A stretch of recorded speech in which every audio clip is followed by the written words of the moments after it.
नमस्ते, मैं हूँ रेखा सिंह। हमारे यूट्यूब चैनल पर आप सभी का बहुत बहुत स्वागत है। हम आप सबको बहुत ही प्यारा देवी गीत सुनाएंगे। किस तरह है, क्या इस कैसा लगा, आप लोग कमेंट में ज़रूर बताना।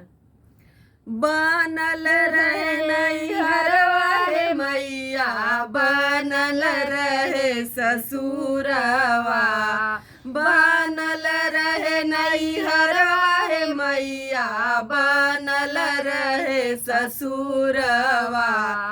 ऐसन बरवादी हुए मैया, सजल रहे सिंदूरवा। ऐसन बरवादी हुए मैया, सजल रहे सिंदूरवा। नैहर में मंगली भैया भतीजवा, ससुरे में लहुरा देवरवा। नैहर में मंगली भैया भतीजवा, ससुरे में लहुरा देवरवा। ऐसन बरवादी हुए मैया, सजल रहे सिंदूरवा। ऐसन बरवादी हुए मैया, सजल रहे सिंदूरवा। कौशल्या जैसन सासु जे पवली, दशरथ जैसन ससुरवा। कौशल्या जैसन सास जे पवली, दशरथ जैसन ससुरवा। ऐसन बरवादी हुए मैया, सजल रहे सिंदूरवा। ऐसन बरवादी हुए मैया, सजल रहे सिंदूरवा। बनल रहे नैहरवा हे मैया, बनल रहे ससुरवा। ऐसन बरवादी हुए मैया, सजल रहे सिंदूरवा। ऐसन बरवादी हुए मैया, सजल रहे सिंदूरवा। लौकुश जैसन ललना जे पवली, सुघर सजन बरदनवा। लौकुश जैसन ललना जे पवली, सुघर सजन बरदनवा।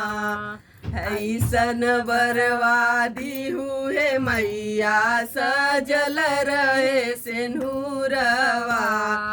ऐसन बरवादी हुए मैया, सजल रहे सिंदूरवा।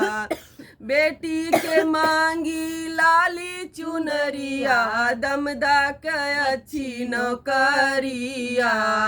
बेटिया के मांगी अन धन सोनवा, दमदा के अच्छी नौकरिया।